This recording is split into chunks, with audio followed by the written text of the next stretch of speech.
देख रहे हैं आरटीएस न्यूज और मैं हूं आपके साथ कंचन। नगर पालिका मंडल सुमेरपुर की सोमवार को आयोजित साधारण बैठक सत्ता पक्ष और विपक्षी पार्षदों के बीच सफाई और विकास कार्यों को लेकर जोरदार नोकझोंक हुई। सफाई व्यवस्था में सुधार को लेकर 1 माह तक विशेष अभियान चलाने और गांधी जयंती से शहर में पॉलिथीन पूरी तरह बैन करने समेत विभिन्न प्रस्ताव पारित किए गए। राजमाता सिंधिया टाउन हॉल में पालिका अध्यक्ष उषा कंवर राठौर की अध्यक्षता और उपखंड अधिकारी देवेंद्र कुमार यादव के सानिध्य में बैठक का आयोजन रखा गया। ईओ योगेश आचार्य ने गत बैठक की कार्यवाही का वाचन करते हुए कार्यवाही प्रारंभ करने की घोषणा की। बैठक में मुख्य रूप से 15 एजेंडों को लेकर चर्चा हुई, लेकिन विधायक की अनुपस्थिति के कारण 14 बिंदुओं पर चर्चा की गई, जिसमें संशोधित बजट वर्ष 2019-20 की कार्योत्तर स्वीकृति प्रदान की। इसी प्रकार महाराजा उम्मेद सिंह कृषि उपज मंडी समिति के पूर्व अध्यक्ष पृथ्वी सिंह देवड़ा की मूर्ति लगाने, नगरीय भूमि निष्पादन नियम 1974 के तहत नगर पालिका की भूमि विक्रय 50% नीलामी से व 50% आवंटन प्रक्रिया से करने, स्वामी विवेकानंद केंद्रीय बस स्टैंड पर केंद्रीकृत बुकिंग के लिए परिवहन निगम को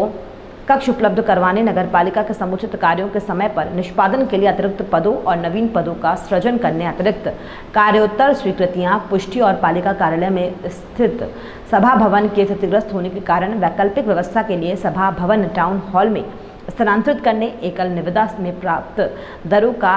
अनुमोदन, वित्तीय वर्ष 2020-21 के लिए वार्षिक अनुबंध के लिए आमंत्रित निविदाओं की पुष्टि, गांधी जयंती पर 2 अक्टूबर से नगर पालिका क्षेत्र में पूर्ण रूप से प्रतिबंधित पॉलिथीन के उपयोग पर रोक लगाने, सांसद विधायक कोटे से राजकीय उच्च माध्यमिक विद्यालय के समीप स्थित खेल मैदान में इंडोर स्टेडियम निर्माण, सुभाष चौक से कृषि मंडी के 2 नगर गेट तक वॉकिंग ट्रैक निर्माण करने, सिंडक तालाब स्थित सरकारी भूमि पर वृद्धाश्रम निर्माण करने और राज्य सरकार की गाइडलाइन के अनुसार वर्ष 2018 तक बस्ती आवासीय कॉलोनियों में शहरी क्षेत्र में नियमन करने पर चर्चा कर प्रस्ताव पारित किए गए। बैठक में विशेष रूप से क्या चर्चा हुई? आज नगर पालिका बोर्ड की सेकंड बैठक थी, नवगठित बोर्ड की, जिसमें कुल 15 एजेंडे चर्चा के लिए रखे गए थे, जिसमें 14 एजेंडों पर चर्चा हुई। उपखंड अधिकारी जी थे, RSC और PhD के भी स्टाफ आज आए थे, जिसमें मुख्य रूप से 2 अक्टूबर से सुमेरपुर में पॉलीथीन बैन करने का निर्णय लिया गया। उसके अलावा नगरीय भूमि निष्पादन नियम के तहत नई योजनाओं को भी करने का निर्णय लिया गया, जिसमें उस योजना के तहत 50% भूखंड नीलामी से 50% भूखंड आवंटन से करने का निर्णय लिया गया। इसके अलावा शहर के विकास कार्यों पर चर्चा की गई, सभी वार्डों में सफाई व्यवस्था पर चर्चा की गई और पेयजल की व्यवस्था में जो शेष वार्ड रहे हैं वहाँ पर भी ट्यूबवेल कराने का निर्णय लिया गया और सिंडक तालाब पर एक वृद्धाश्रम बनाने का भी निर्णय लिया गया और कई और मुद्दे जो जनहित से मुद्दे थे उस पर चर्चा की गई। विशेष रूप से सर कोई एक सफाई व्यवस्था को लेकर पार्षदों में रोष था, क्योंकि कोरोना के बाद से कुछ स्टाफ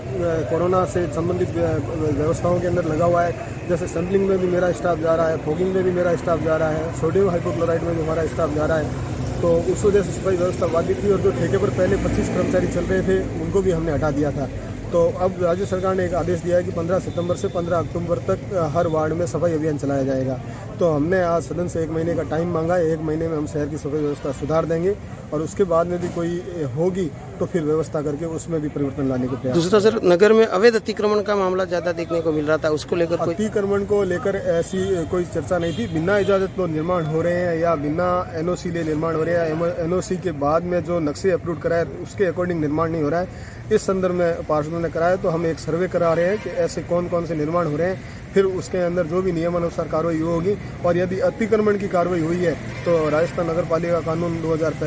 2009 की धारा 245 के अंदर जो विधिक कार्रवाई होगी वो अपनाएंगे, हटाएंगे और भूमाफियों के खिलाफ मुकदमे दर्ज कराएंगे।